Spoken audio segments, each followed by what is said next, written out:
Good evening, everybody, and welcome to the Jeunesse Global Success Team Monday night training call. My name is Rob Pottles out of Baltimore, Maryland, and I'm going to be covering with you tonight. It was a pleasure talking to some of you before we started the call. Callers are calling in from all over the country tonight, from the East Coast to the West Coast, and I know many people, others that we didn't get a chance to say hello to, are still chiming in. At the end of this call, we're going to open up the call lines. You'll be able to hit *6 and unmute your phone, and I'm going to be able to answer any questions that you have. And I know that this business is not always going to be perfect. So there's going to be challenges, there's going to be obstacles, there's going to be struggles, and that's what the training call is about. The training call is to help coach you, not to motivate you necessarily. You have to have the motivation's got to be within. But it's going to be the direction, it's going to be the tools, the systems, and everything that you need to be able to have in order to overcome those obstacles. There's different markets all around the world, but there's certain principles, there's certain tools, there's certain concepts that'll always apply. And what you're going to learn this week, and I'm going to go over, highlight it with you, basically several different components or different parts about your business that are key, they're critical, they're the major arteries. And if you don't know these parts, you're going to struggle. And that's just a fact. So I'm going to teach you each one of these components. And each one is really just as important as the other. And so some people, to start off with, let me go over with you what they are. Number one, what we're going to do tonight is how to invite people. How to properly invite. I don't care if you're inviting someone to sit down for a cup of coffee with you, or you're inviting them to a meeting or whatever. You're going to learn how to properly invite them. Next, you're going to learn how to introduce the business, how to professionally introduce the business so you don't feel awkward, so you don't feel intimidated, so you don't feel like you don't know what to do or how to do it or when to do it. We're going to teach you exactly how to introduce your business. We're going to teach you how to determine the level of interest of your prospect, because I don't want you to waste time with people that don't have a pulse. There's 7 billion people on the planet. We don't have time to talk people into it. We're going to sift and sort. I'm going to teach you exactly how to sift and sort and how to determine the level of interest, because I'm going to tell you something, you don't have time, nor do you want to work with anybody that's not an 8, 9, or a 10. If they're not an 8, they're not a 9, or they're not a 10, they're not ready to join. When they're 8s, 9s, or 10s, they'll not only join, but they'll actually do something. When you bring in a 4 or a 5 and they just come in just to shut you up and they just come in, that's what they normally do. They come in so they can say, I'm in. So we're going to teach you how to determine interest. We're going to teach you how to gain a positive decision. How do you ask for the sign-up? Get them to that next step. How do you do that? How do you gain a positive decision? And finally, on Friday, we're going to teach you how to get your new distributor started. How do you get the new distributor started? We're going to go over that with you on Friday. So, guys, I'm going to jump right in because we got a good amount of material tonight to cover with you on the invitation. The invitation. And as we begin this step, there are 2 critical factors that will not only affect your results, but also your attitude. You will always hear the term, it's a numbers game. It's a numbers game. It's important to understand that finding people to join your business or purchase your products is a numbers game. The more people you introduce to the business, the more people will join your team and the more sales you will make. Yes, you can do a lot of things to increase your results, as you will learn in this training, but remember, it's a numbers game. Before you start making invitation calls, it is critical to you to recognize that not everyone will accept your invitation to learn about your business. You will be turned down, but you cannot allow those who decline your invitation to discourage you. When someone says no, it is vital that you maintain a positive attitude and move on to the next person. People need to like and trust you. People must like and trust you if they're going to do business with you. If people don't buy you, they won't buy anything that comes out of your mouth. There's a life lesson, not just a lesson on how to build a successful business. Your number one goal with every business partner and customer is to be liked and trusted, plain and simple. Start being intentional about building a brand for yourself that when people think of you, they think of someone that they appreciate and respect. Not only will your business thrive, but life will become more enjoyable and fulfilling if you focus on the little things you can do to become more likable and trustworthy. Now let's talk about the invitation process by taking a look at the types of people that you could introduce to your business. Now I'm going to group them into 5 different categories. The first category is your warm market. These are friends and acquaintances and relatives, coworkers, etc. These are the people with whom you have some degree of a relationship. In marketing this business, your highest percentage of success will come from those you know. The people in your warm market know you, respect you, and are more likely to be open to what you have to offer than people with whom you have no relationship with. The second group is referrals. Referrals from your friends and acquaintances and relatives. People who have referred you are excellent prospects. Set a goal to get at least one referral from each customer. Set a goal to ask for at least one referral from each person who declines to participate in the business. The new people you meet each day is the third category.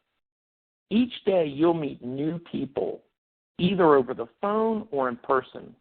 This group of people can be a great source of leads if you're intentional in your conversations. When you meet people, ask the right questions and listen to learn if they have a need that our business could fulfill. Here are a few examples of the questions you could ask. What do you do for a living? When you're having small talk with Bill or Frank, so Frank, tell me, what do you do for a living? Listen to what they say. How did you get into that line of work? What got you involved in that? Listen to what they say.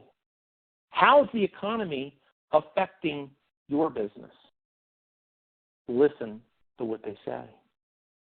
How's everything going for you? Listen to what they say. Do you really enjoy what you do? Listen to what they say. Perhaps you'll think of other questions that may enable you to open the door so you can introduce your business. With some people, you may want to build a relationship first, then ask for a business card. At some point over the next 48 hours, give them a call. Let them know it was nice meeting them, compliment them, and invite them to take a look at your business. Number 4 is your common market. This market includes the people with whom you have something in common, such as your graduation class, people in your industry, people who attend your church, members of your club or group organization. Think about other groups of people with whom you have something in common. Write the names of these groups along with your list of those you know. When people have something in common with you, an instant bond seems to form. That influences people's decision. And number 5 is a cold market. These are people you've never met. To prospect these people, you would use methods as magazines, newspaper ads, direct mailers, cold calls, online marketing, other marketing techniques. if at any point you do find new business partners in a cold market, it should be your goal to get them started working with their warm markets. However, if you follow the training correctly, as you introduce this business, you will never have to work this group. Did you hear what I said? If you follow the training correctly, as it's going to be introduced to you, you may never have to work this group. That should excite the daylights out of you, because there's people out here, and their whole mode, the gear that they're in, is strictly cold market. And if there's no cold market, there's no market, because they're not getting referrals. There's nothing in place that's driving. There's nothing that's duplicating. So let's get to the strategy of the invitation call. Of all the information that you're going to hear in this training, this step is the most important for you to master. The reason is very simple. If you're unsuccessful in getting people to review the business opportunity, you will also be unsuccessful in building a network of business partners, plain and simple. Much of your success will result from inviting people correctly. This training is going to teach you how to invite your warm market to learn about your business. But the concepts, the scripts, the ideas can easily be modified to apply to any group of people you want to target. The ultimate goal of the invitation call is to gain an agreement from the people you're calling that they will either review one of your company's presentation tools or attend an appointment or presentation. There are three major objectives in an invitation call. Number one, arouse the interest and curiosity so that people you contact will want to learn about your business. I'm going to repeat that. There's three major objectives in the call. Number one is to arouse the interest and curiosity so that people you contact will actually want to learn more about your business. Oftentimes people get into the product demonstration or talking about ingredients or talking about the comp plan and talking about all this other stuff. They get diarrhea of the mouth. The only thing you want to do is arouse the interest, pique the curiosity, so they will want to learn more about your business. Remember, this is an invitation call, not a presentation. It's an invitation call. Number two, create urgency so that it will cause people to want to learn about the business as soon as possible. Create an urgency so that it will cause people to learn about the business as soon as possible. Let me give you an example. I'm just going to give you an example. If I call Fred and say, Fred, have you seen that 2-minute video? It's got to be it's sweeping the world by storm. It's got to be the hottest 2-minute video in the entire world right now. Have you seen it yet? Now, you can hear the passion in my voice and the excitement in my voice when I'm talking to Fred. Now, if I call Fred and say, hey, Fred, have you seen that 2-minute video yet? They need to hear the music. If they don't hear the music, it doesn't create the sense of urgency. If Fred says, well, what is the video? The wrong thing for me to say is, well, it's about this wrinkle cream. It takes 5 or 10 years old. That's not what I'm supposed to do. What I'm supposed to say is, Fred, I'm going to text you the link. You got 2 minutes to take a peek at this? I want to know what you think. As soon as you say, what's it about? What's it about? Remember, you're only supposed to pique the curiosity. You're supposed to arouse the interest. It's about you clicking on the link. It's about you watching the 2-minute video and let me know what you think. I'm not supposed to say anything else. You're only the messenger. The tool is the message. If you try and intertwine those two, you'll screw it all up. Remember, you're the messenger. You're going to deliver the content, whether it's a sample for them to try, a video for them to watch, a booklet for them to read. That's the message. You're the messenger. Number 3, gain a firm commitment on a time to meet if you're giving personal presentations, or a time to follow up if you're providing a tool for them to review. Each of these points are going to be covered in detail as we go through this process. Here's 8 steps to follow as you go through the process of inviting someone to look at the business using the phone. However, the ideas and approaches can be easily modified and used to invite someone in person. Step 1. This may seem like common sense, but it's not common sense for everybody. Prepare for the call. As you get ready to make your invitation calls, find a quiet place where you can make your calls without distraction or noise. Once you're in a quiet place, take a few minutes to reflect on your primary reasons for building your business, your why. This will help serve as a motivation source when preparing to make your calls. Next, you should set a goal as to how many people you are committed to calling each time. The benefits are twofold. Not only will you become more comfortable with each additional call you make, but it will also become more effective. So commit to making as many calls as your time allows. It is also advisable to scan the script that we're going to go over. You can actually make a copy of the script I'll provide to you to make sure you have it sitting right in your lap, so as you're talking to people, depending on what type of invitation that you're going to use, you can literally read it right off your lap. Right in your lap. They'll never know. Once you're settled in your quiet place and you're in the right frame of mind, you're ready to begin calling. Start by selecting someone on your list of contacts. Take a minute to concentrate on that person and ask yourself, why might this person have an interest in my business? Think of reasons why your business may be attractive to that person.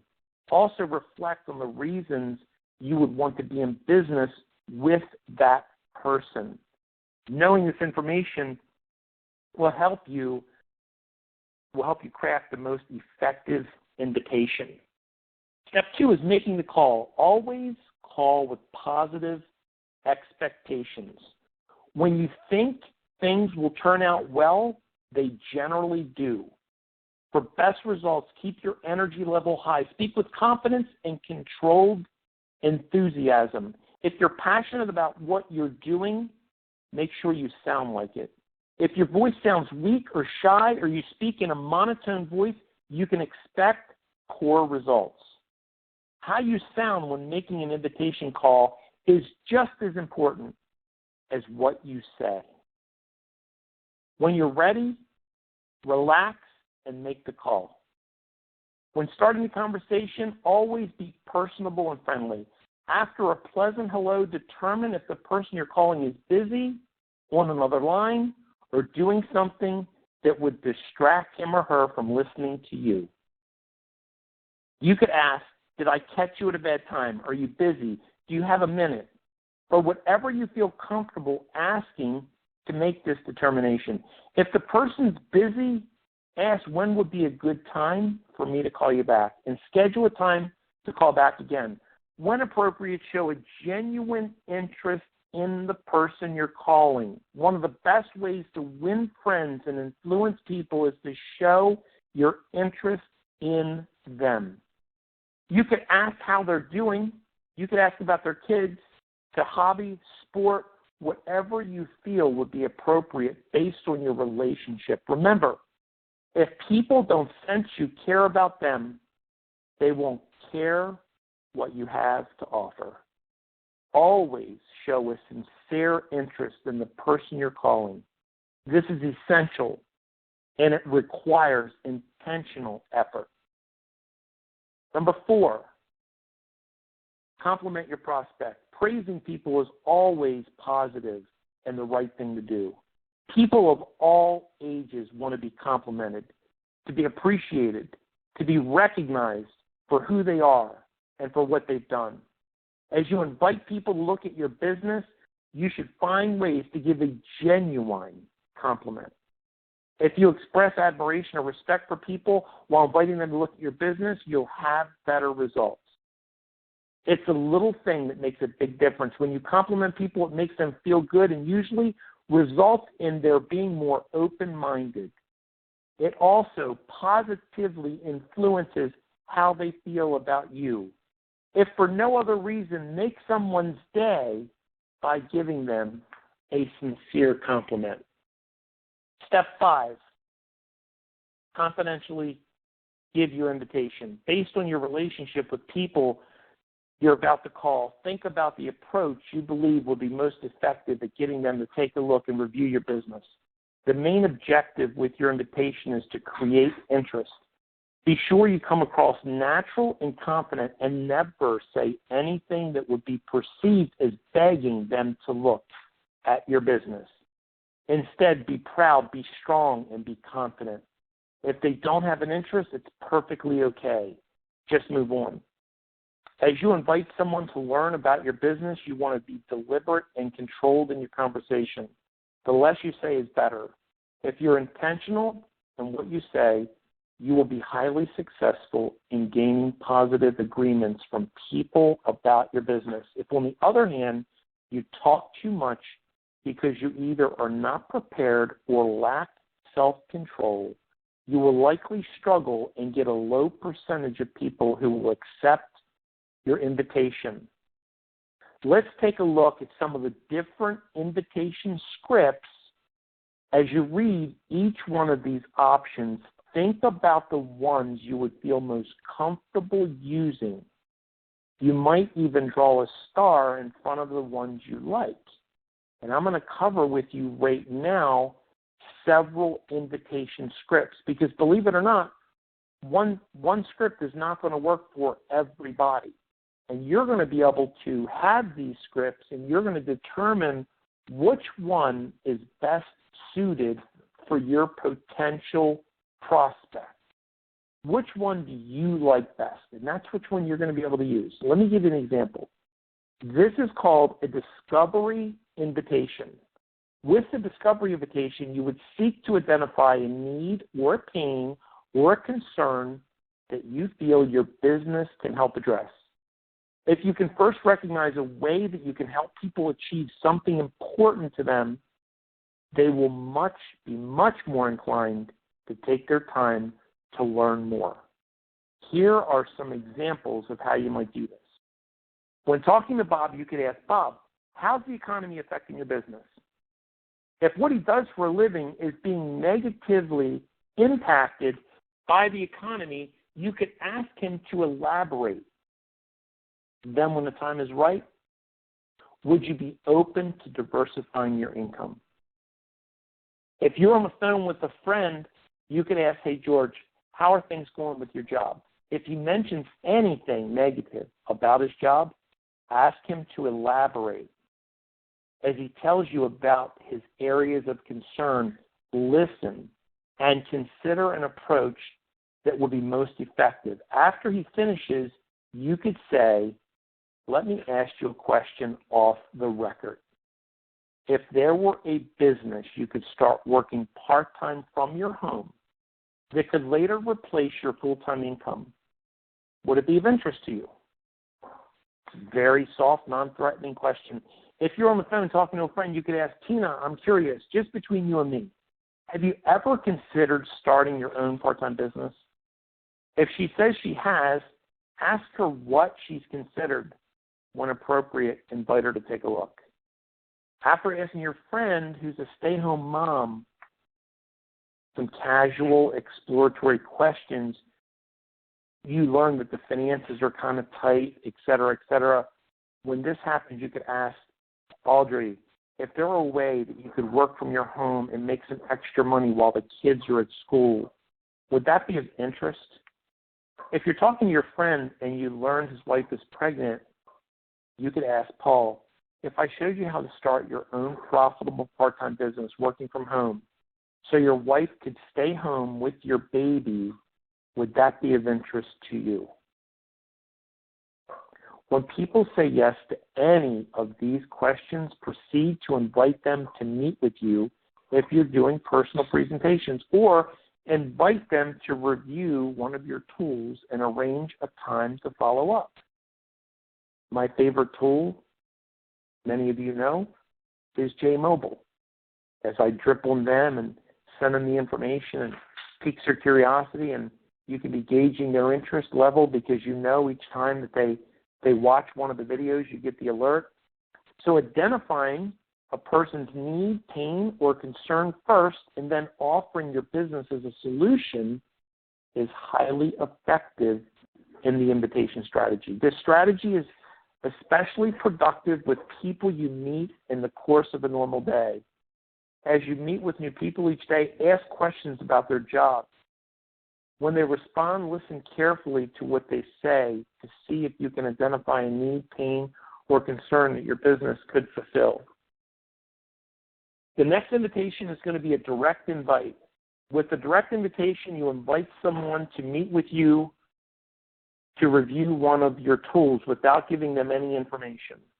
Here's some examples of a direct invitation. You can call Mark and say, I have just a minute, but wanted to give you a call. Mark, what's your schedule this week? When can we meet? I have something I'd like to chat with you about. And just literally set up a time to get together.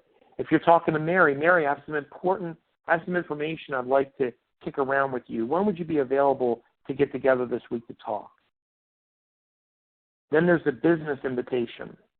Unlike the direct invitation, with the business invitation, you tell them you are inviting them to look at a business. I'm going to give you some examples of a business invite. You're on the phone with a friend named Joe, talking about his son's soccer team that's playing for a regional championship, and you're catching up on how he's doing, how he's been. When the timing is right, you say, I have just another minute, but I wanted to let you know there is going to be a small group of us getting together at my home Thursday night to kick around some ideas on starting a new business. I've got a lot of respect for you, Joe, and thought you might want to join us. Would you like to be included? Would you like to be included? Now, I'm going to elaborate on that for a second, because how many times have you been invited to something and they call you up and they say, hey, you don't want to miss it. We're getting together. It's going to be Friday. So-and-so is going to be. They're chasing you. The whole way they actually come out to do the invitation is completely backwards. It's 100% wrong. And in fact, as soon as they start coming off their lips, the people want to plug up their ears or turn around and run out the door, because they're not doing it anywhere close to right. If you ask somebody would they like to be included, it sounds like a more personal invitation. It's a small group of us getting together at my house Thursday night. It's the proper way to invite. After hearing about your friend's golf game, you could say, Alan, I'm working with a small group of entrepreneurs and business professionals who are heading up an expansion of a unique and innovative business in this area. One of the features that makes this business unique is that it offers people the ability to start their own part-time business without interfering with their full-time careers. It also offers very low startup costs and the ability to earn long-term recurring income. As I thought of qualified people that I'd really enjoy working with, I thought of you. Would you be open to hearing what we're doing? Next, you're on the phone with Tina, who just told you that she had her best sales years ever. She had an amazing year. Although she sounds happy, don't assume she's not open to considering her options. After complimenting her on a very successful year, you could say, Tina, there's a rapidly growing company expanding its operations in this market. They're looking for people with your skill set to help with their expansion. If it has significant potential and would not jeopardize what you're currently doing, would you be open to learning what they have to offer? When people respond positively to your invitation, schedule a time to meet with them if you're doing personal presentations. If you're using tools to introduce your business, tell them briefly about your tool and schedule a time to follow up over the phone. My Story invitation. When using the My Story invitation, you will share with people why you have made the decision to diversify your income. Then invite them to explore what you are doing. Here are two examples of this type of invitation. After taking Randy to the weekend, you go to a restaurant, you're at a wedding, you're at a birthday, whatever. Proceed by saying, Randy, as you know, I've enjoyed a successful real estate career. But because of the constant demands of my time as a realtor and the uncertainty that surrounded the real estate industry, I've made the decision to diversify my income. After considering my options, I've made the decision to team up with a highly respected company to expand their business in this market. It is a well-established company looking for the right people to help them develop this region. As I considered those I respect and admire, I thought of you. Would you have an interest in reviewing some information to see if this might appeal to you? You're on the phone with Beth laughing about the photos that she just posted on Facebook. You say, Beth, have you got a couple minutes? Sure, why?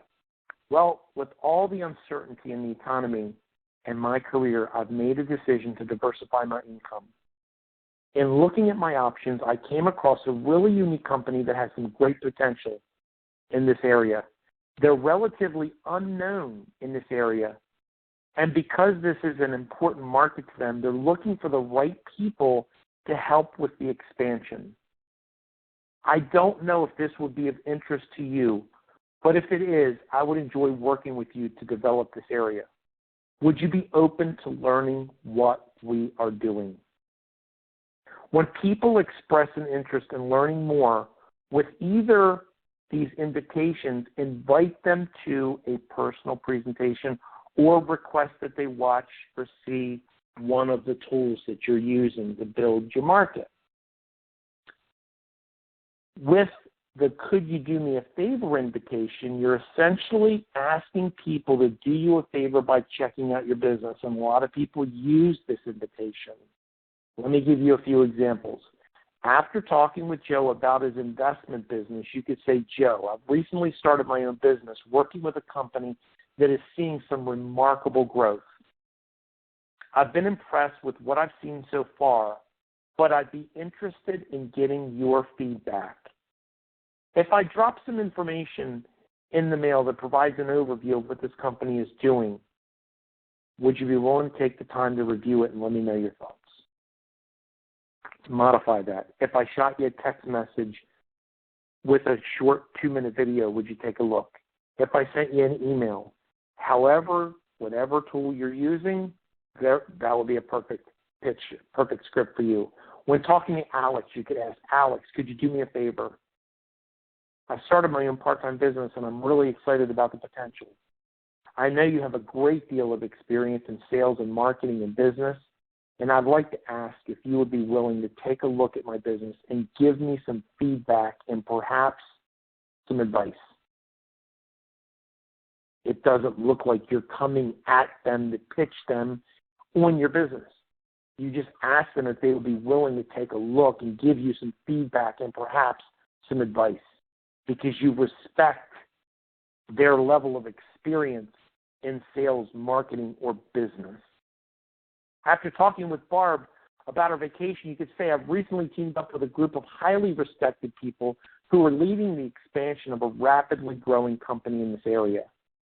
Who do you know that you consider to be sharp, talented, and aggressive who might be open for a change? Barb may respond with a few names. However, it's more likely she will ask a question seeking further information.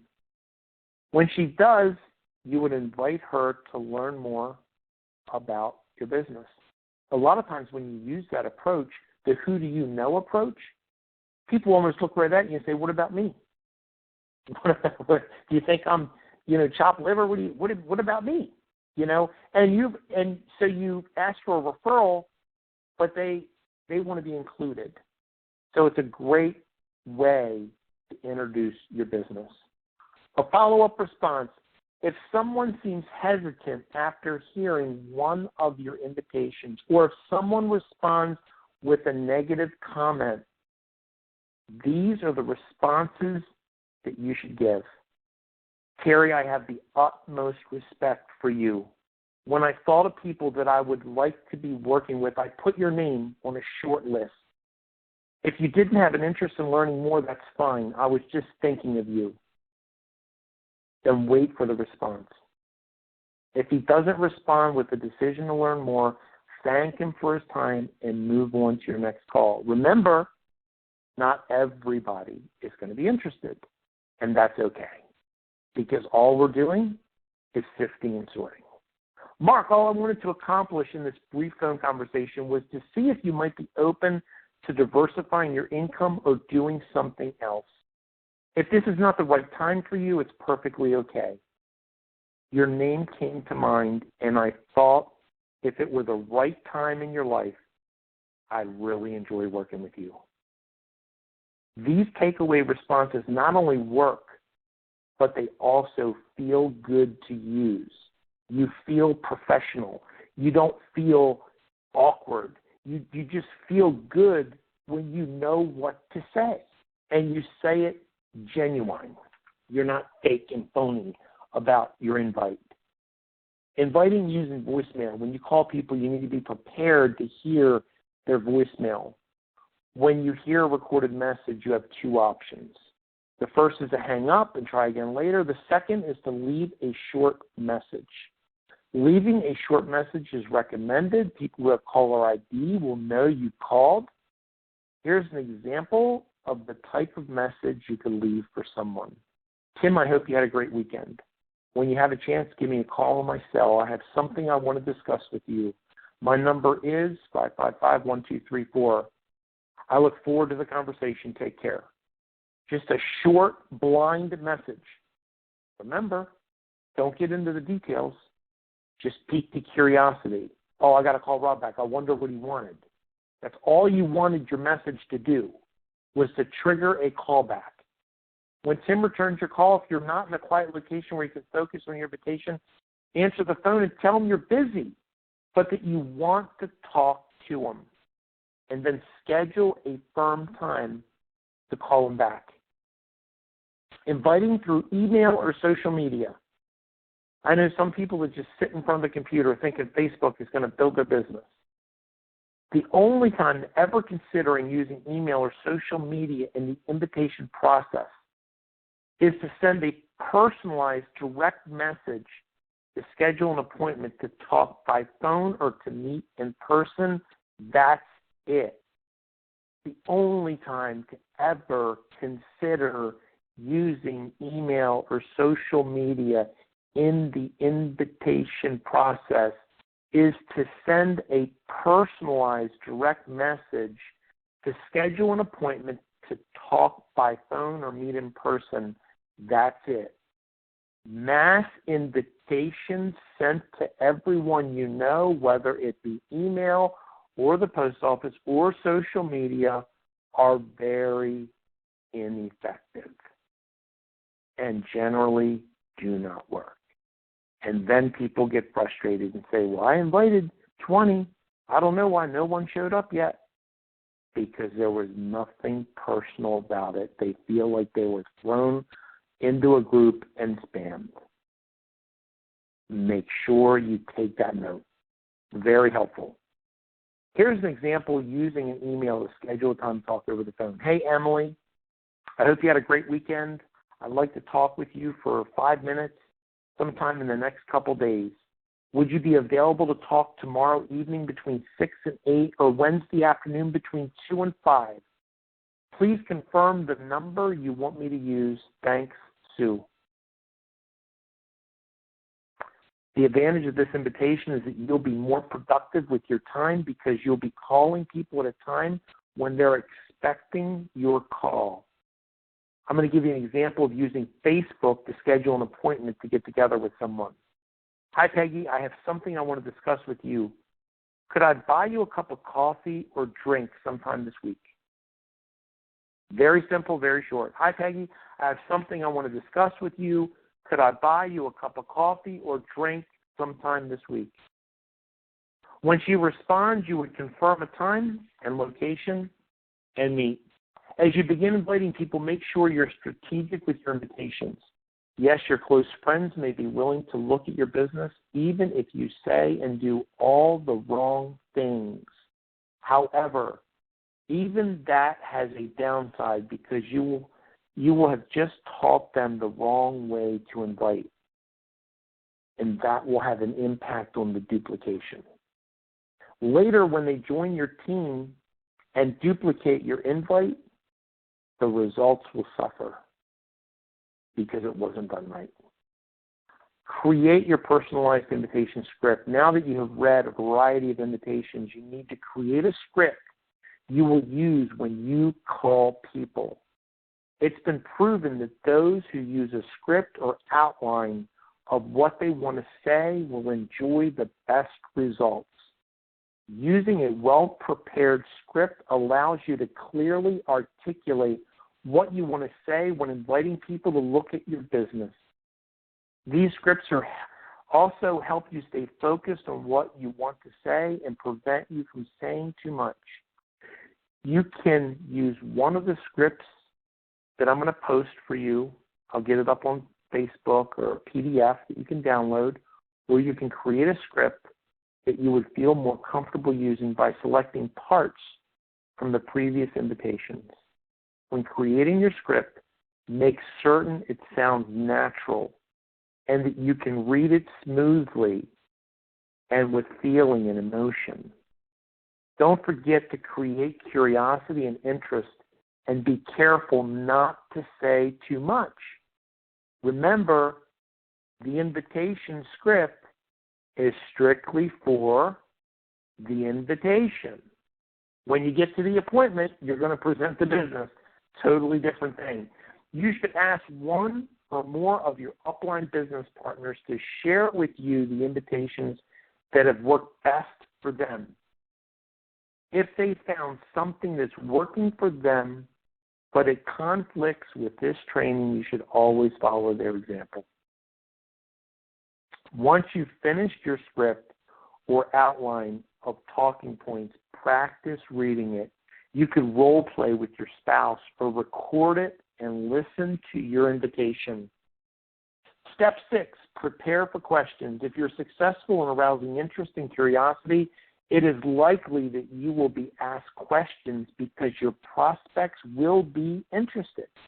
It is important to anticipate their questions and be prepared to immediately address them with confidence. The objective is to present logical and reasonable responses to their questions, not to create resistance. Rather than answering a lot of questions over the phone, it's best if you can answer their specific questions briefly. Then tell them they will learn more when they meet you or review the information. If you text it to them, the tool you email them, when you meet in person, etc. As you answer people's questions, it's critical that you do not talk too much. This is a challenge for me, one of my biggest challenges, and I know it's a challenge for many. As you answer people's questions, it's critical that you do not talk too much. Don't talk yourself into thinking this person is different. I'm so guilty of that. It was the hardest thing for me to learn. I'd always say, nah, this is the exception to the rule. They're not. I can tell. So do not talk yourself into thinking that anyone is different. I can tell them more. If you want to accelerate the duplication process within your team or within your business, you must always lead by example and follow the steps correctly. Here are some of the most common questions you will hear when people want to know more, along with some suggested responses. What are you doing? What kind of business is it? You're going to hear that all day long. You're going to hear somebody's going to just they want to know. They want to be short to the point. They want, well, what are you doing? Well, what kind of business is it? Well, what product is it? Well, what's the name of the company? You're going to get, listen, we all get the same stuff, but some people just know how to handle it differently than others. When they ask questions seeking more information, they're not looking for a phone presentation. They're simply curious. Here's effective responses. Sue, rather than getting into the details over the phone, I would prefer if you would review the information I'm sending you. It was designed to provide a professional overview of the business, and it does a fantastic job. Then, if you have an interest in learning more, we can sit down and kick around some ideas and review any remaining questions you have. Would that be okay with you? Rather than getting into details over the phone, I would prefer if you reviewed the information that I'm sending you. It was designed to provide a professional overview of the business, and it does a fantastic job. Then, if you have an interest in learning more, we can sit down and kick around some ideas and review any remaining questions you have. Would that be okay with you? Bob, when I was first introduced to the business, I had a lot of questions, and you will too. If you don't mind, I would ask that you review the information I'm sending over to you. It's very impressive. It is designed to give you a professional overview of the business. Then, if you're interested in learning more, we can get together and discuss it in greater detail and go over all of your questions. Would that be okay with you? Peter, I prefer not to get into details over the phone. You really need to see what we're doing. A small group of us are getting together Thursday night at 7:30. My business partner will provide an overview of the business, which will include some visuals that will help you grasp the market potential for what we're doing. When he's done, we can talk privately about any remaining questions you have. I think you'll really like what you see. Would you like to be included? What kind of product or service do you sell? You're going to hear that question. What's the product? Well, what is it? What's the service? What is the product? Is it nutrition? Is it skincare? What is it? They want to know. If you're marketing the product, many of you are doing skincare. Some people promote the weight loss. Some people are working on other products, the Reserve, the nutritional end, the Affinity. If you're marketing the product that you feel is exciting, then you could mention the name of the industry, but you should avoid telling them specific information about the product unless it's a complete blockbuster product that you think is, 80% of the people would have an interest in learning more about. Normally, when you let the cat out of the bag, they make the pre-decision. They prejudge everything. So I try to keep that confidential. I try to get to the meeting. If someone asks this question, you can use one of the responses from the previous questions, or you can answer their question directly. Here's a couple examples of a direct response. In marketing a product, which we do, you would say it's a very unique product. It's selling amazingly well. While I'm excited to talk to you about it, I really would prefer not getting into details over the phone. You really need to see the entire picture, and that can't be done over the phone. When you see what we're doing, I think you will really like it. Would you be open to getting together so I can show you what we're doing? Then just set up a time. That's going to be the most effective. When they ask you, is this network marketing, is this direct sales, is this MLM? I get asked this all day long from people. Is this direct sales, is this MLM? If you looked at my Facebook chats or my communications on LinkedIn and you've seen people would ask me, if it wasn't, I wouldn't even look at it. If it wasn't, I wouldn't even look at it.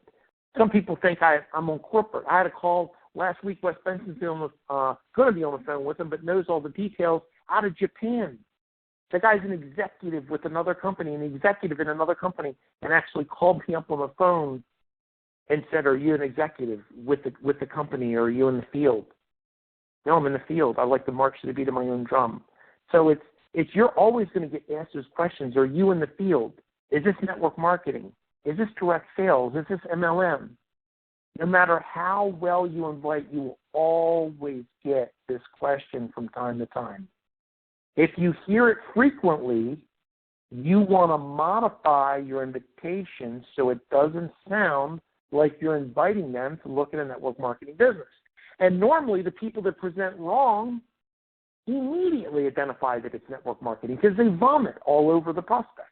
Oh, you need to come, Cheryl, we're having a meet. They're just so bouncy. They're so unprofessional.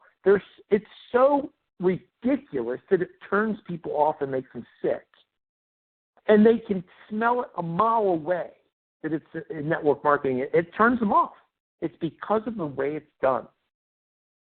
So when you hear this question, be prepared for those who don't understand the industry or who have been turned off by someone's approach or pressure tactic that does not know what they're doing. Here's two options for your response. Yes, it is, Tom. Are you familiar with the industry? Then discuss his experience. Remember, this is a direct response. Yes, it is. Are you familiar with the industry? And let's discuss your experience. If he had any negative experiences, ask him to elaborate on it. When he's done, try to point out the difference with our company and the way we do things. Keep the conversation positive, and if he appears open to learning about the business, tell him with a confident tone. When you learn more about what our company can offer, you will be impressed. You really will, Tom. If I send you some information, would you be willing to review it? I'm going to repeat that. When you learn more about our company, what our company can offer, you will be very impressed. You really will, Tom. If I send you some information, if I would send you some information, would you be willing to review it? Don't send people information if they're not willing to review it. You're wasting time. You're spamming them. You're turning them off. You're chasing them. You have no posture. I won't send anybody anything unless they tell me that they're going to review it. I am not going to waste my time. And I'm not going to weaken my posture. And I am not going to kiss someone's tail to join the business. Because if they do join, they're going to do just that. They're going to join and say, I'm in. And I don't need those people. They could be a customer. I need the 8s, 9s, and 10s. I want the people that are going to do something. How much does it cost? You'll often get that question, how much does it cost? They just want to determine right now whether they should even meet with you or not meet with you after you did the invitation. They'll ask you how much does it cost because they'll rule out whether they can afford it or not. When people ask this question, you can tell them a specific amount or you can reply like this, Pam, our low startup costs are just one of the many things that makes our business unique, especially when you consider the potential. I believe you will be very impressed. Let's get together so I can walk you through what we're doing. We can also kick around some ideas on how we could work together. It'll be fun. What's your schedule look like over the next couple days? You've turned that objection from the objection back into the appointment if you did it correctly. How much does it cost? Sam, our low startup costs are just one of the many things that makes our business very unique, especially when you consider the potential. I believe you will be very impressed. Let's get together so I can walk you through what we're doing. We can also kick around some ideas on how we would work together. It'll be fun. What does your schedule look like over the next couple days? If someone tells you I'm not interested, I don't know. I don't know if I'm interested. You did the invitation, but they say, I don't know if I'm interested. If someone says anything that would make you feel like they are pondering your invitation, make a strong statement about your business, and then ask for a decision. Here's a simple response. Well, that's up to you. This would only take less than 60 minutes of your entire life to learn more. If you're not interested, you've lost 60 minutes. But what if it was the perfect fit for you and you chose not even to take the time to make an honest evaluation? What have you really got to lose? Let me repeat that. It's totally up to you. In other words, this is the takeaway. This is the takeaway. It's totally up to you. Don't bang them into the appointment. Don't beat them up into the appointment. Just say, listen, that's totally up to you. This would only take about 60 minutes of your entire life to learn more. If you're not interested, you've literally lost 60 minutes. But what if this was the perfect fit for you and you choose not even to take the time to make an honest evaluation? What have you got to lose? The coffee's on me. Lunch is on me, or the tea's on me, or whatever. I'm not interested. Suppose they tell you, I'm not interested. When you hear this response, it may mean that they're at a point in their life where they are open to considering ways to diversifying your income, which is completely acceptable. If you hear it frequently, you should refine your script and try to improve your results. You should also talk to one or more of your upline business partners to see if they can offer you some help.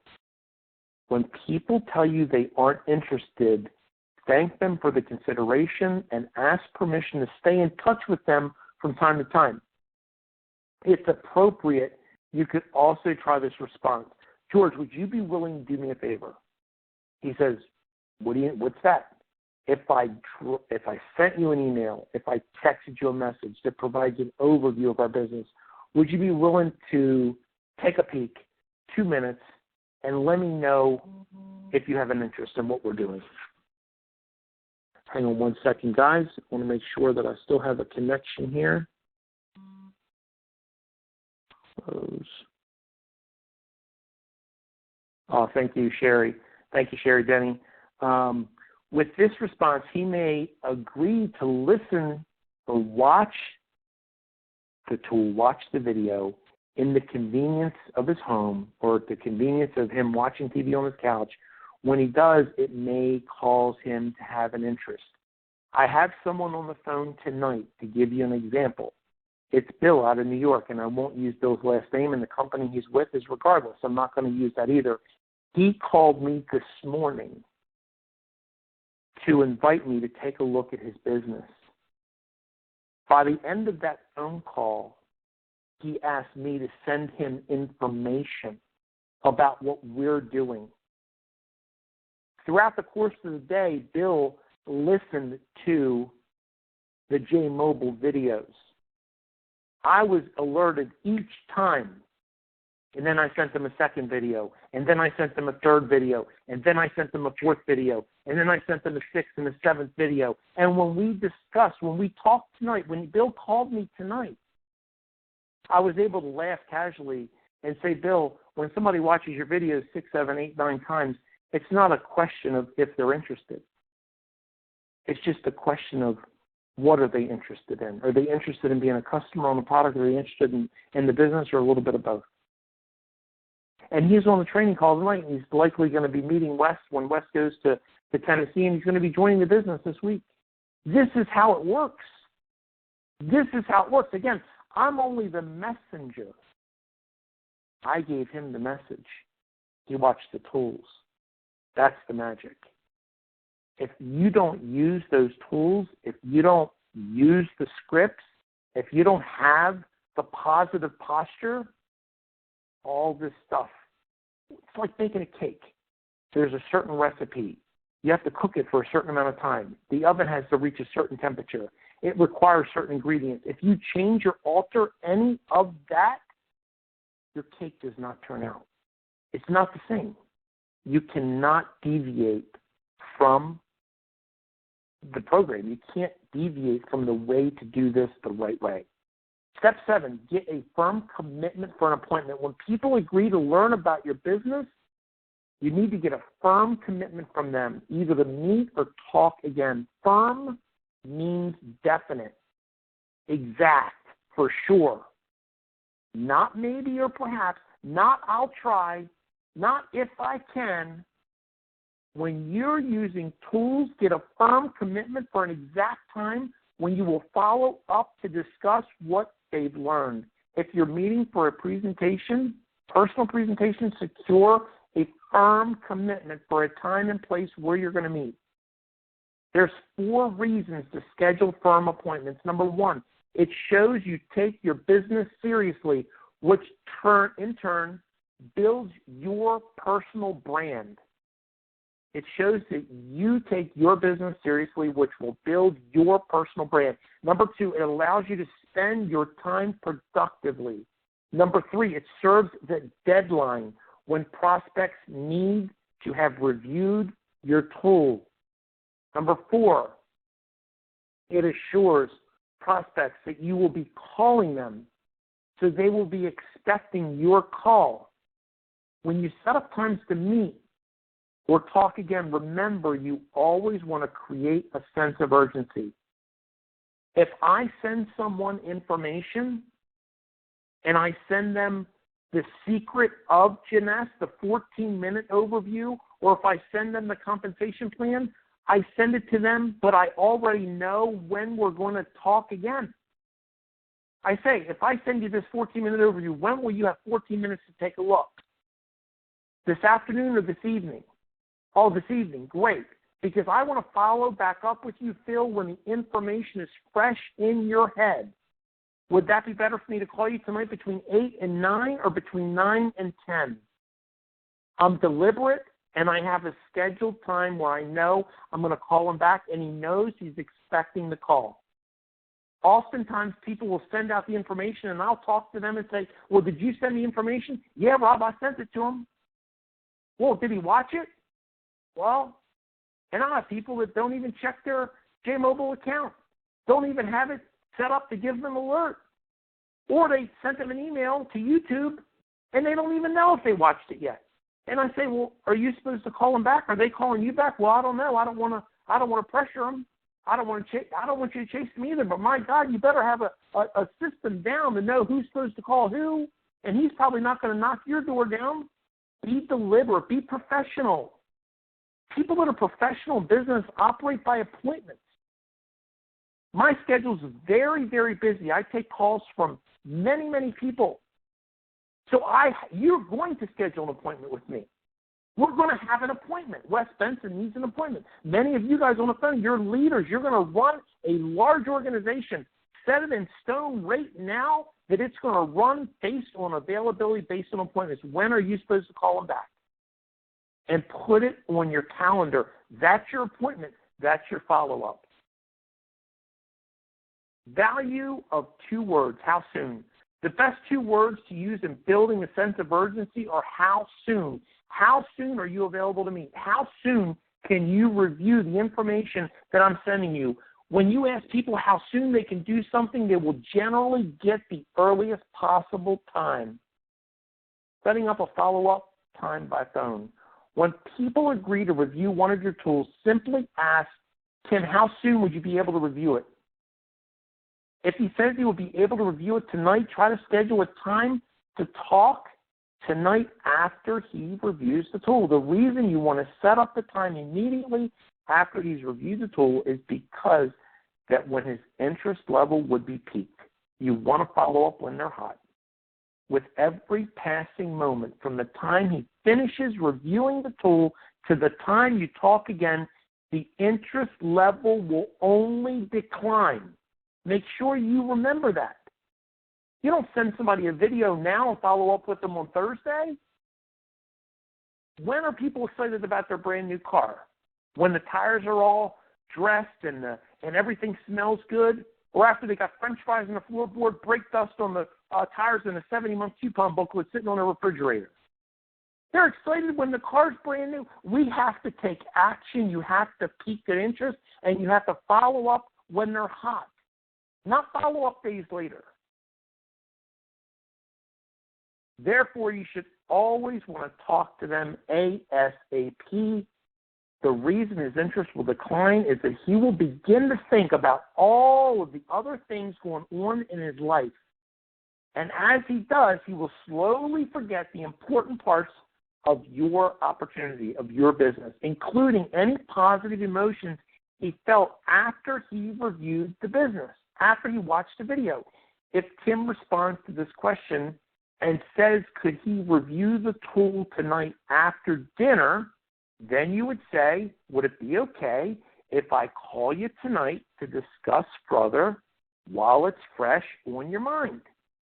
If he says yes, you could say, great. What time is best for you? If he says 8:30, your response will be, that's perfect. I'm going to make a note in my phone right now. I'm going to put you in the calendar. I'm going to get an alert, and I'm going to call you at 8:30. I'm going to call you at 8:30. I believe you'll be impressed with what you learn. If you happen to review it before then, please give me a call while the information is fresh on your mind. So you're also telling him, if you happen to get to it first, if you get to it early, you can call me. If not, I'll call you at 8:30.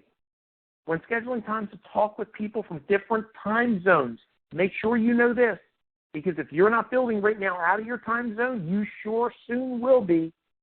When scheduling times to talk with people from different time zones, schedule the time using their time zone. This will avoid misunderstandings, and it'll make it easy for them. And you better be making it easy for them. So when you schedule times to talk to people, schedule it in their time zone. It'll eliminate all of the confusion. Ask Wes or Sherry Denny or anybody that's got a group that spans some around the world how that works. You also want to avoid general follow-up times. If Brian suggests that you give him a call on Wednesday, you should respond, Wednesday works for me. Knowing how busy we both are, I would prefer if we could set up a specific time to talk. After that response, people are always willing to set up a firm or tentative time to talk. Don't let people just tell you, let's touch base on Thursday. Let's touch base on Friday. That's the craziest thing I've ever heard. When are you supposed to call them? There's one thing that people are today. Just ask anybody how busy they are, and they'll all tell you how busy they are. And even the people that aren't busy, they think they're busy. They think they're busy. So everybody's busy. You have to have a specific time in order to follow back up with them. Don't accept, follow back up, let's touch base on Wednesday. Let's touch base on Thursday. Have a firm time. When is that supposed to be? As busy as my schedule is, and I know your schedule's busy too, when is best to reach out to you on Thursday? Afternoon or evening? Oh, afternoon's best? Fantastic. What would that look like? Should I call you between 1 and 2 or between 2 and 3? Fantastic. I'll call you between 2 and 3. If you can't get it specific at 2 or you can't get it at 2:15, at least put it in between an hour. At least put it within a 60-minute time frame. If you can't commit to a firm time for whatever reason, try to at least set up a tentative time and tell them if there's a conflict to let you know. They could text you easily if that time needs to change. If you feel it's appropriate, you can invite the spouse to review the tool as well. There's nothing better than getting a husband and wife, a girlfriend and boyfriend in the business together that are doing it together. You hit a home run when you score a husband and wife. Setting up a follow-up time to meet in person. When scheduling times to get together in person, set up a firm time and location to meet. Just as you would any other appointment to meet with someone, it's also essential to ask people to please call you if there's a conflict or to text you to let you know, because you have this as an appointment. Make sure you have their contact information. Make sure you put them as a contact in your phone if they're not already in your phone. I do this all the time. If I get a call from somebody and they're not a contact in my phone, I need to add them right away. I need to put their name, because I won't remember the numbers, but I'll remember their name. You don't want to be sitting at your local diner twiddling your thumbs, wasting time. Then you're frustrated.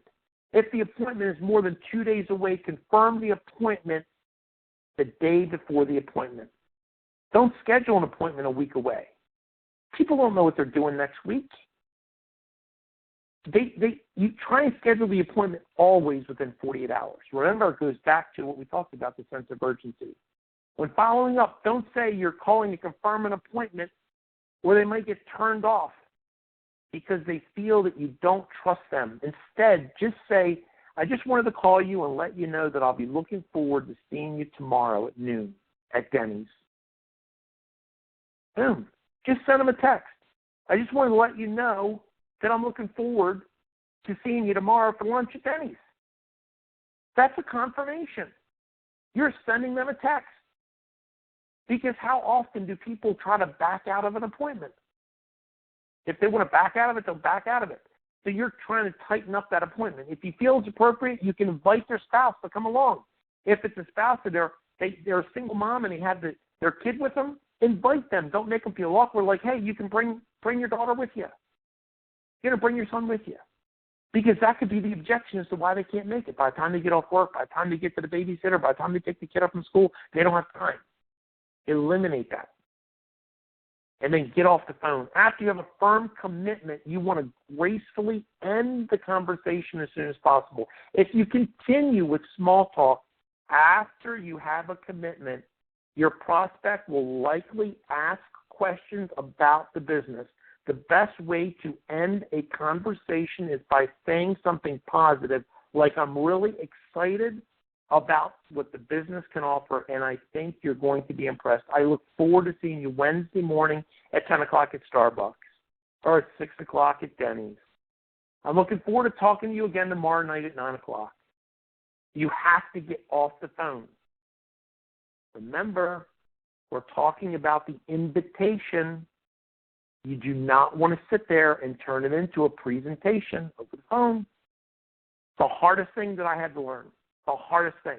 When they ask questions, I wanted to give them the answer so bad. I have to bite my tongue because I just wanted to start talking. I'm so excited about the product, so excited about the opportunity. Anywhere they go, I could talk about something. If they want to talk about money, I could tell them, man, there's 111 distributors right now. Their diamond's making over $1 million a year. If they want to talk about product, man, Wes Benson could talk your ears off about the Affinity product and the telomeres and this and that and listen, you have to get off the phone. Do not discuss the products. It's not the time. Important prospecting tips. Set the example. Remember, the duplication process begins with your invitation call. When you invite someone to look at your business, you must recognize the fact that you are teaching them how to invite.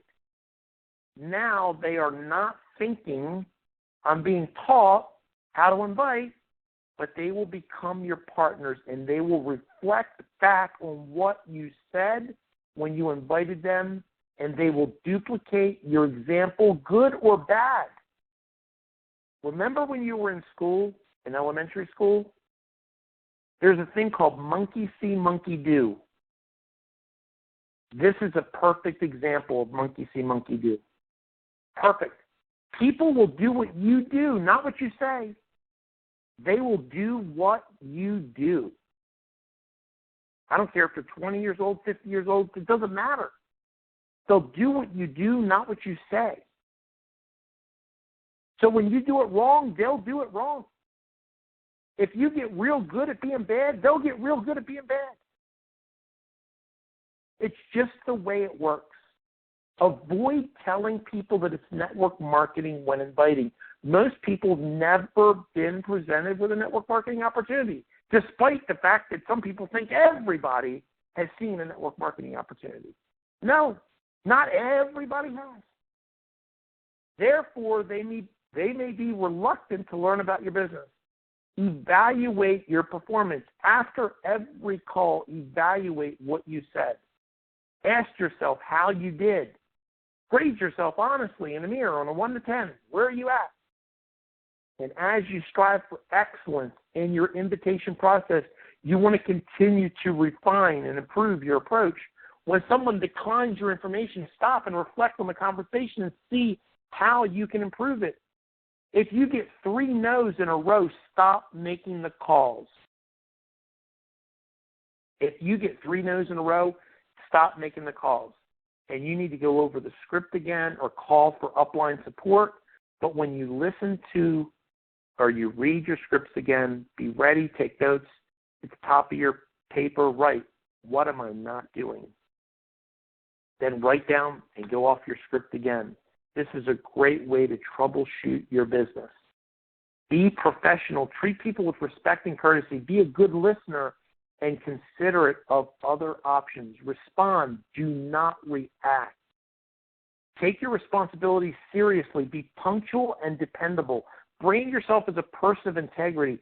Do not exploit. Do not deceive. Do not mislead. And do not engage in gossip. Practice humility and praise generously. Ask permission to stay in touch. When prospects tell you they're not open to learning more, ask if they would mind if you would occasionally update them on your progress. This will give you an open door to contact them in the future. A high percentage of people who join your business will not join the first time they learn about your business because it's not the right time in their life. But if you handle yourself professionally and follow up occasionally to share how things are going and give updates on your progress, you'll be surprised how many people will join you later. Keep a positive attitude. Remember, when people say they're not interested, it's perfectly okay. You're simply sorting and sifting, looking for those who do have an interest. Never act disappointed when someone declines the invitation. If you handle yourself with poise and assurance, you will be respected. Then, if circumstances change, they may express an interest in talking with you later. Keep good records. It's important to set up a system to log your results. Your goals should be strive for excellence to become a master of the invitation process. Measure your results and look for ways to improve daily. Include a note with your tools. If you're sending a tool, include a brief handwritten note with a positive statement about your business at the time you'll be calling and follow up. Consider using a nice card or a handwritten response. It's an easy way to make a positive impression. If you're using social media, you could send somebody an email and literally send them a private chat or an instant message or Viber or whatever you're using platform-wise to communicate with people. Here's an example. Tim, enclosed, you'll find the video that I was sharing with you. It's quite impressive to see what is going on with our company. I'm looking forward to kicking around some ideas with you. I'll call you Wednesday evening at 8:30 to discuss this in more detail. Take care. That's it. Keep your notes short. And finally, wrap up. Be sure to listen and go over. You can listen to this. We're going to post it. This will play. You can replay this. You can also get the script that I'm going to post. But if you're like most people, you'll feel uncomfortable at first when inviting people to learn about your business. It's natural. So I'm telling you as leaders because it's just the way it is. People don't like to think that they have to sell or pitch. And that's why the professionalism and the manner in which you deliver this information is critical. We have to teach people the right way so they don't feel like they're pitching people. Because people don't want to be pitched and people don't want to pitch. People don't want to be closed. And people don't want to be closers. People don't want to be sold. They don't want to be convinced. And people don't want to be convincers. It's very, very important that we teach people the right thing, how to do this properly. When people are uncomfortable with an activity, they generally will avoid doing it. It's just human nature. So challenge yourself to be disciplined and consistent in your prospecting efforts. People like you every day are succeeding in a major way in our company. Believe in yourself and in you. You too can achieve whatever you desire. that's going to be it for tonight, guys. It was a pleasure. I'm going to open up this line right now. It's 11:22. This was one of the biggest parts of the whole duplication process that we actually went over tonight. I'm going to open up these lines right now, and we're going to take some questions or just talk. If anybody has anything positive to say, I'd love to hear it. If you didn't get any value information, I want to know that too. Listen, I'm like you. I strive for the best. I strive to be the best and to deliver the best. So I'm going to open this up, and we're going to just have a little leader chat right now. So hang on for me.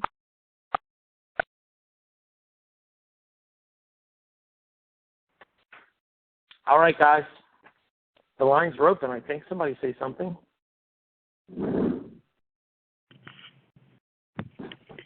Right. Great presentation, great training, Rob. Thank you for your time today. I definitely feel full. Thank you. Oh, thank you. Appreciate you. And we will get the information up and posted so people can hear replays. I know when it comes to scripts and just how to follow up, I know with me, I had to hear this over and over and over again. I had to hear it over and over and over again. And when I talk to people on the phone, I literally have it sitting in my lap. And I laugh all the time because I'm like, you can't see me. They have no idea that I can't. I feel like I'm bulletproof when I know exactly what to say. So thanks. Anybody else? Any questions tonight? Anybody want to share anything? Again, this is your call. This isn't some guests aren't on this call. This is a leadership call. This is a distributor call. This is to handle the challenges that you have, and for us to be able to help you build your business. It's very important for us to help you build your business. If you don't succeed, we don't succeed.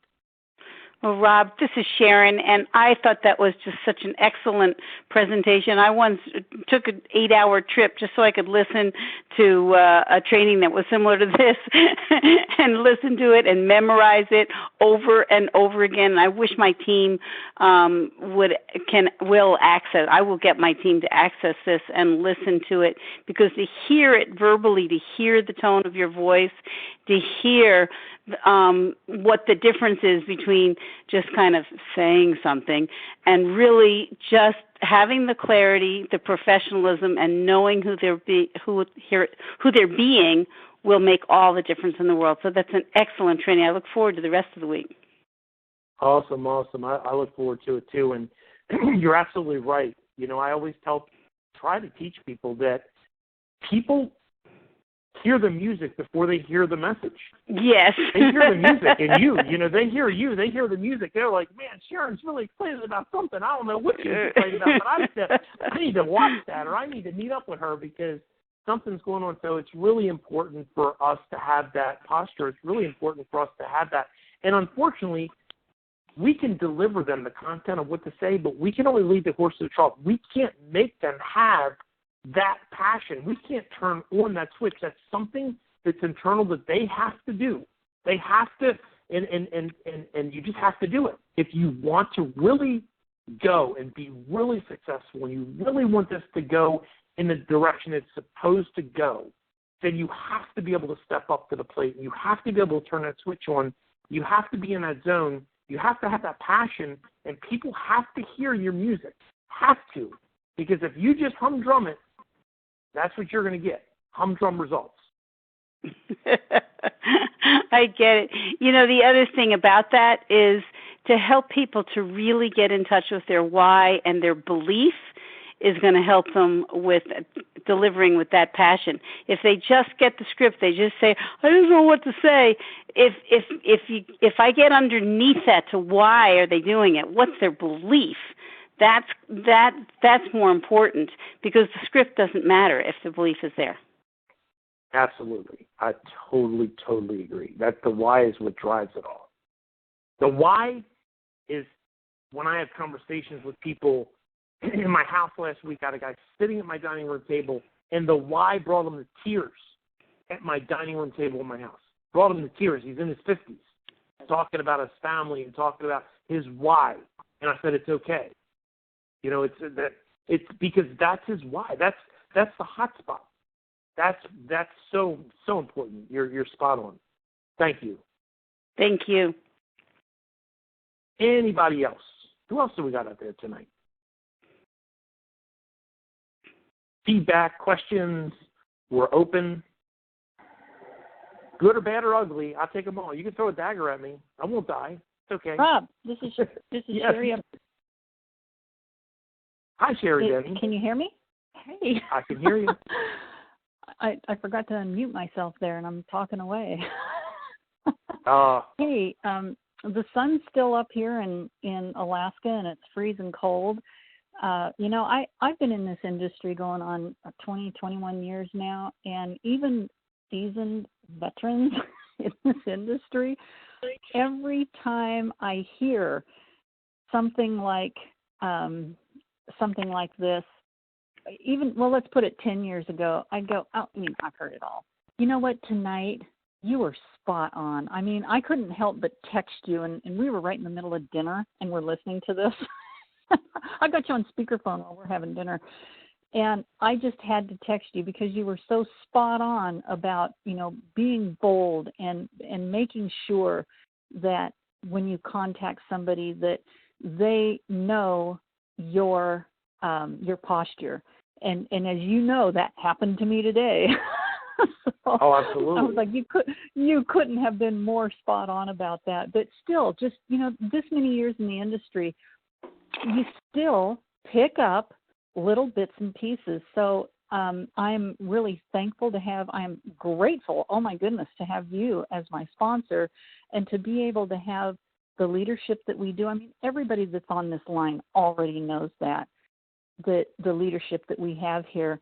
But this is just icing on the cake as far as I'm concerned. So just thank you so much for everything you do. And I'm so looking forward to the Convention of the Americas. I can't wait. So, it's going to be anyway, great. thanks It's going to again, be great. Rob.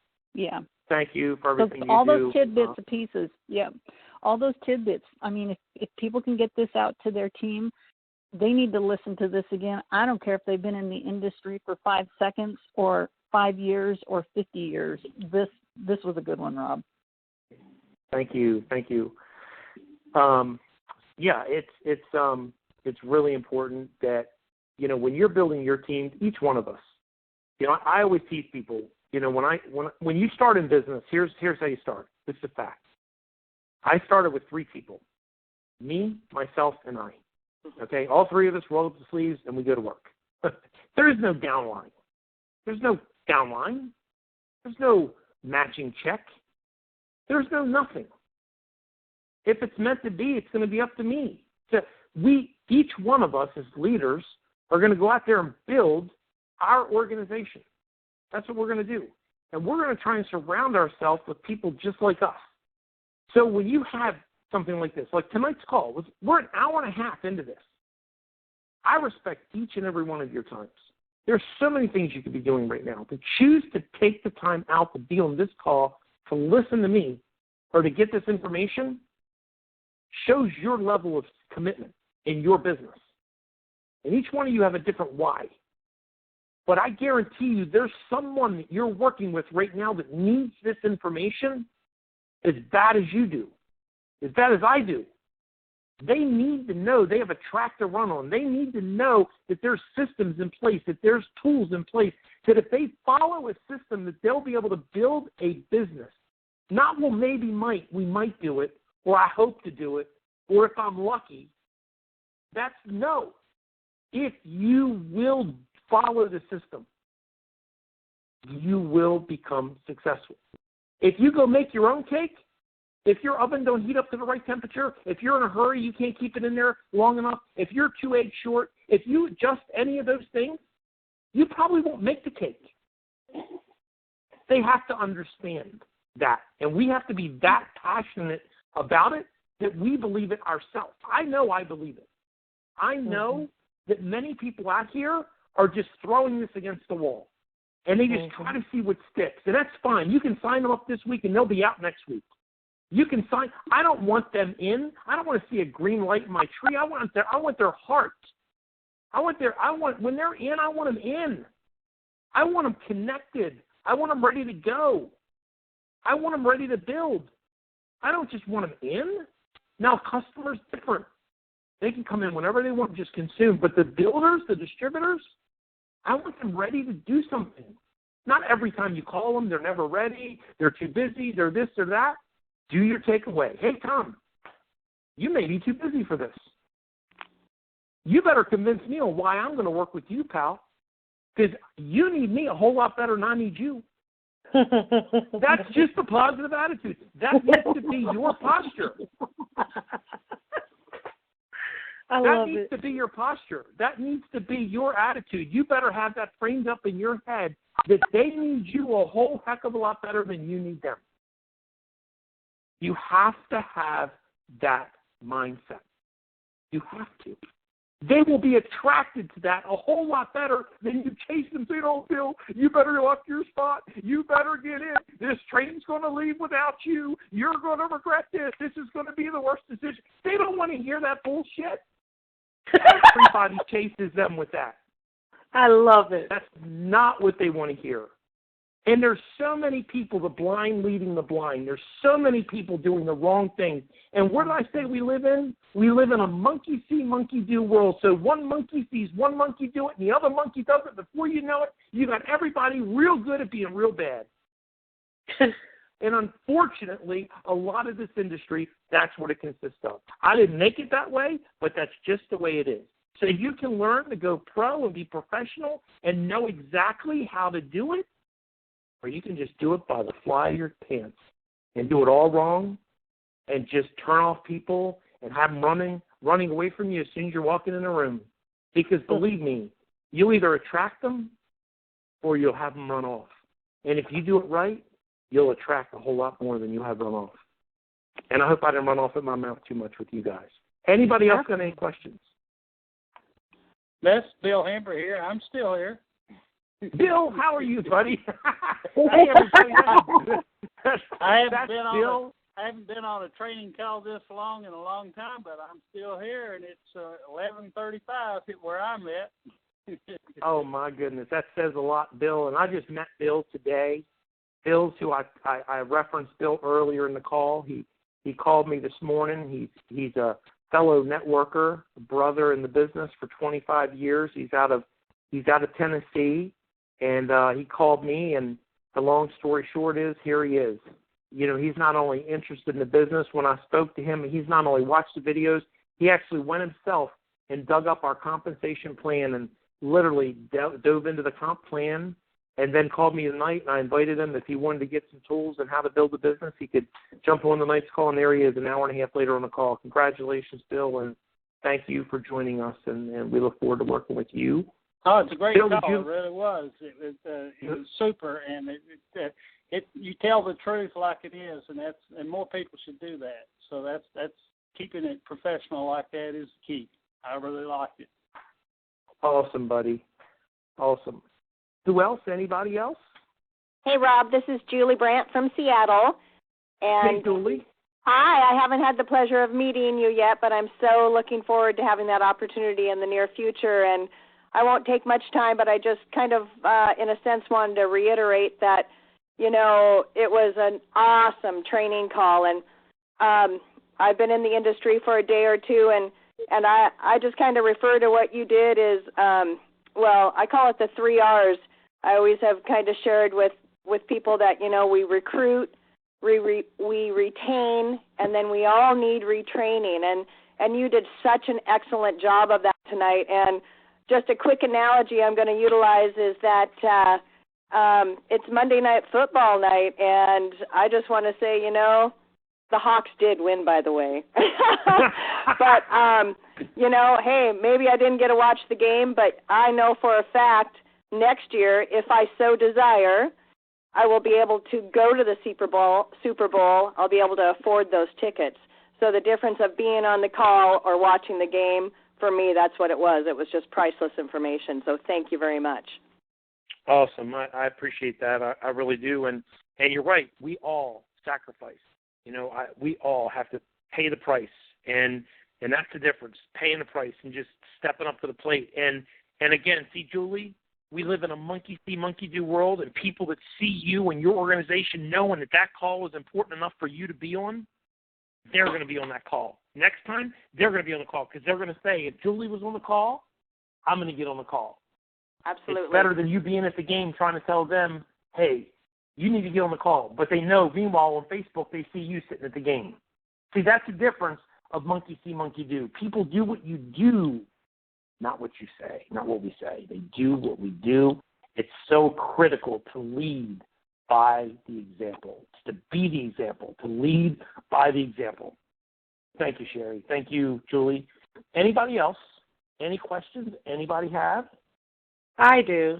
This is Trish from New York City. I wanted hi, how are you? Great presentation again. I wanted to first let you know your presentation is electrifying. That's a good word for it. And I wanted you to understand that you got me in just because of your passion and you leading by it.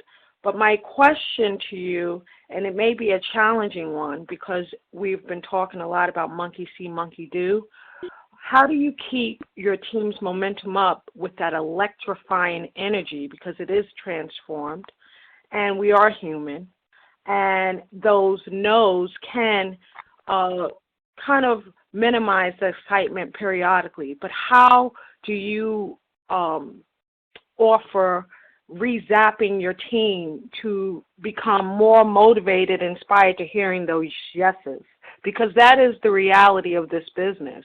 You know, for every no, there is going to be a yes eventually, but you still have to have your armor on to stick and move, if you will, and be able to know that shouldn't get you down, and you should keep your eye on the prize and hitting those numbers and staying in the game for statistics. How do you advise a leader to not only by leading by example, but to keep that momentum up for energy so it can trickle like a domino effect to the downline? It's a fantastic question. I think it's a deep question, and I'm going to share with you. I'm going to elaborate on that question because it starts in the very beginning of when you first enroll that brand partner, that distributor, that new person coming into the business. And here's the reality. The reality is most people have a job to go to tomorrow. The majority of the world has a job. They will wake up when the alarm clock goes off. They will have lunch when they're supposed to. At the end of this week, they will complain because they don't have enough money. They will complain come Monday because they got to go back to work. On Friday, they'll be excited. So expectations. Let me get to your question. When I sign up a new brand partner, a new distributor, I want to know right then and there, or even before I sign them up, what are your expectations of the business? Now that you're interested, you're ready to go, we're going to get you started, I have to know a few things. Number one, what are your expectations of this business? Income-wise, let's specifically talk about that because I have to be on the same page that you're on. Do you expect to make $1,000 in your first month here, $10,000 in your first month here, $1 million a year, $500 a week? I don't know what the right or wrong answer is. There's no good or bad, but I have to know what your expectations are. Let's say the guy tells you, I want to make $10,000 a month. Look right at them in the eye or directly over the phone and say, Phil, let me ask you a question. Are you making $10,000 a month right now at what you're doing for the past 14 years? No. He says no. And how many hours a week are you working? 50. Okay, great. Well, I'm just want to let you know something because I need to tell you what you need to hear, not what you want to hear. And that's the kind of guy I am. I'm going to tell you what you need to hear, not what you want to hear, okay? I'm going to tell you that the likelihood of you making $10,000 a month starting off in this business is not probably going to happen. No more than it's going to happen by you going back to work tomorrow because you ain't making $10,000 a month there either. However, is $10,000 a month realistic? Is it achievable? Can people do it in the business? We have 111 distributors making over $1 million a year. Yes, there's plenty of people making $10,000 or more a month.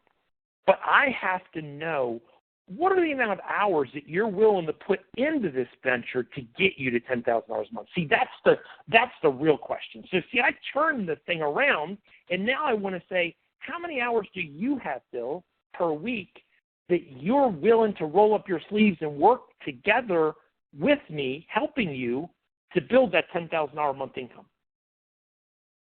See, now if he tells you, well, I don't know, I mean, shit, I work 50 hours a week, and then I got Little League ball games on Thursday, and Sunday I do church, and this.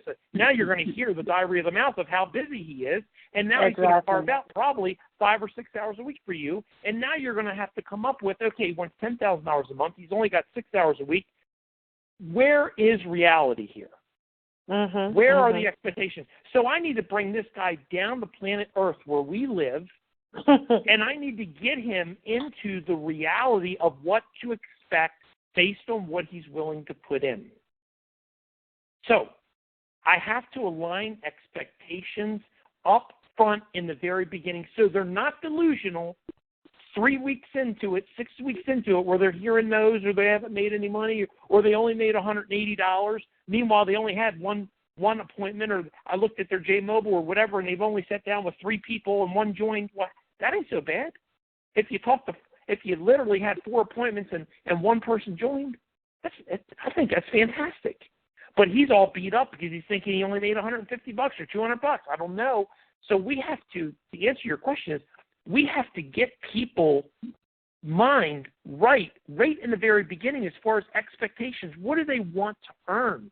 And we're in a residual income business model. So I tell people right out of the gate, listen, if you're interested in trading an hour of your time for $15 or $25, this isn't for you. If you're looking to create an income of $5,000 or $10,000 a month and replace the income that you go to work for every single day, that will come to your mailbox one day when you can sit on the beach or do whatever you want to do and wake up. You know when I wake up? When I wake up. Not when the alarm clock goes, when I wake up. Go to bed when I want to go to sleep and I'm tired. When you live that lifestyle, when you live that, you have residual income money. That's what you're working this business to give you, residual income money. Not the now money, it's the residual income. So the reality, and again, we have to be realistic, 36 to 60 months. Listen, I can blow smoke up your tail. I can tell you what you want to hear, or I can tell you the facts, and I can tell you what you need to hear. It's 36 to 60 months for the average person to be able to build the income that would replace a full-time income. Can people do it sooner? Hell yeah, I can show you them. It's the smaller percentage.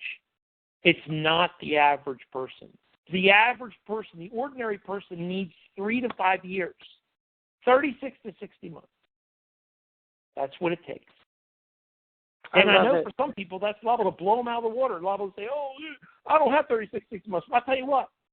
Got a buddy of mine. I've known him for 20-some years. Every time I've offered him the opportunity to get started, he's too busy. He calls me up. This is a true story. First part of this year. Calls me up on the phone. He says, Rob, he goes, there's only a couple people I can even ask for this. I need to ask you if I could borrow $8,000 to put towards my daughter's school because it's literally got to be paid this week and I'm $8,000 short. I said, Kevin, let me ask you a question. I said, you never, ever, ever have any time. According to you, you're always busy. You're always busy. You never have no time to do nothing, literally 7 days a week. And now you're calling me on the phone telling me you don't have any money? Now, let me ask you a question. Does that either piss you off or does it make you upset? Which one is it? Because not to have any money and not to have any time is absolutely insane. I know people that have no money, or they have no time, but they got plenty of money, but they have no time to spend it. But you don't have either one. That's absolutely insane. Yeah. So people have to be realistic. It's a 3 to 5 year build. It's not a get rich quick. It's not a get rich quick. In fact, it's a get rich slow. You have your job that pays your bills. This will eventually replace your job.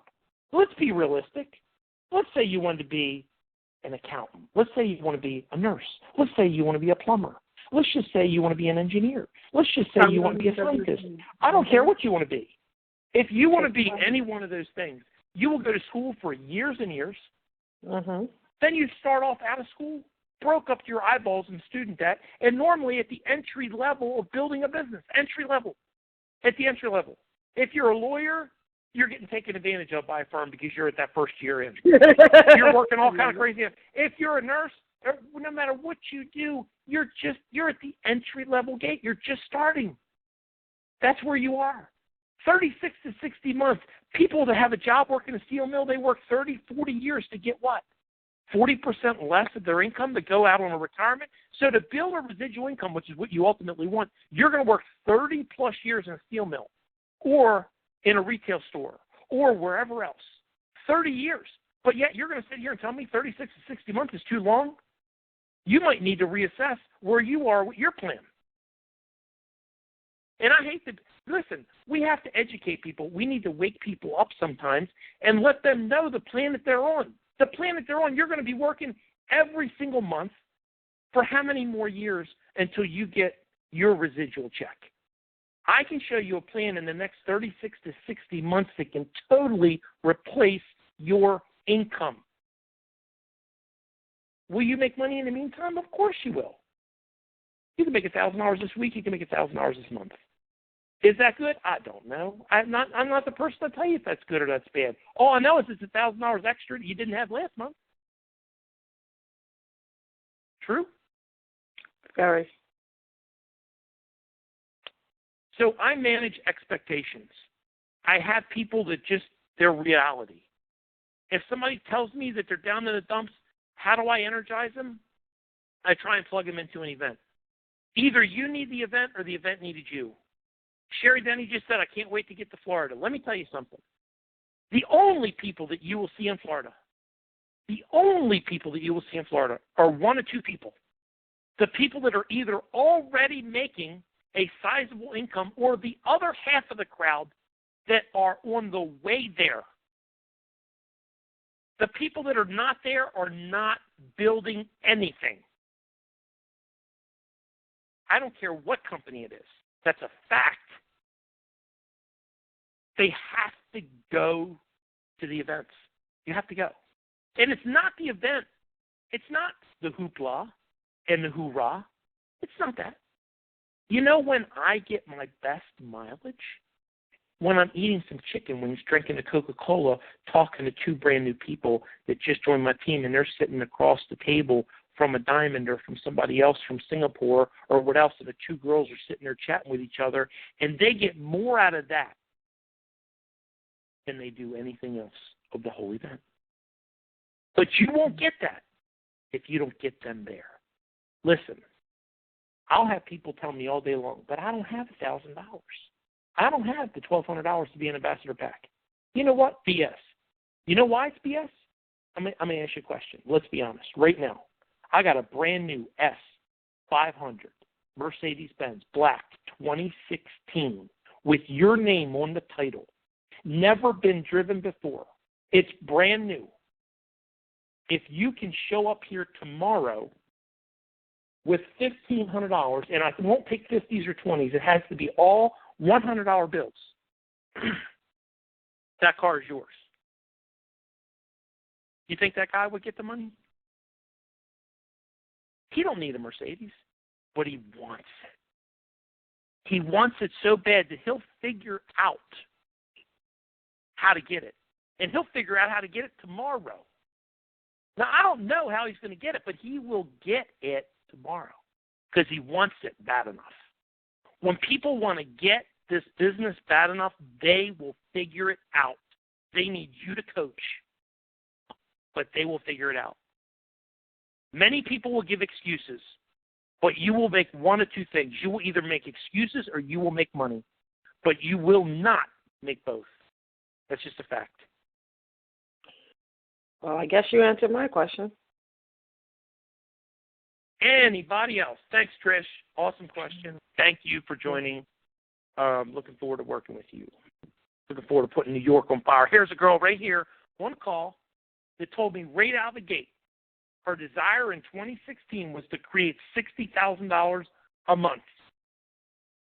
$60,000. I'm not shy of that. Oh, I don't think you could do that. Yes. Can that be done? Absolutely can be done. Does there need to be a plan? Absolutely needs to be a plan. Do you need to follow systems? Are you going to need to use tools? Are you going to need to get things to duplicate? Absolutely. You don't want to make it 1 month and then it crashes the next month. Have to have it in place. And we have the leadership, we have the products, we have the support, we have everything that it takes in order for that to happen if the people will follow the system. If they change the recipe, they will make their own cake. If they change the recipe, they'll make their own cake. It's just the way it is. Anybody else? And we're going to wrap up. My goodness, I'm going to be accused of having you guys on a call for 2 hours. I'm going to get calls and text messages that says, Rob, you got to shorten that down. You are entirely too long. People are not going to be on that call. But you know what I'll tell them? If they didn't want to be on the call, they wouldn't have stayed on the call. That's true. Stayed on the call. That's We very like true. this call. We love it. We love it. So, all right, guys.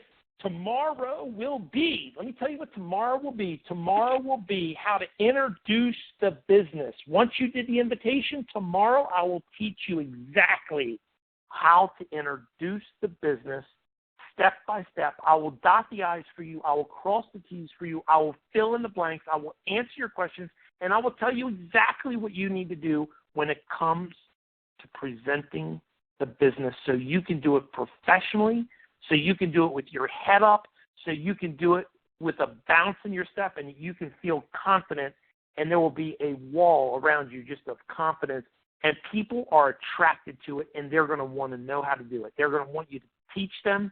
Teach me, show me what you got. I'm ready. That's all you want. You only want one person that says that to you. One. One that says, I'm ready. Sounds exciting. Show me. That's all you need. It starts with one.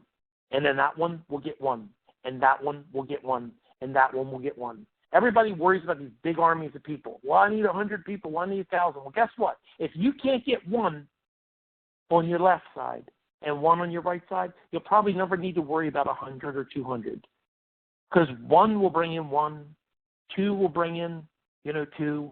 100 people that bring in one, now you'll have 200. We'll never get that duplication down that deep if it doesn't start properly with us. Very important. I'm going to wrap up. Rob Pottles, West Wes. Benson. Hey, awesome job. I've got about 3 minutes before midnight here. I'm going to get someone invited by midnight tonight. Fantastic job.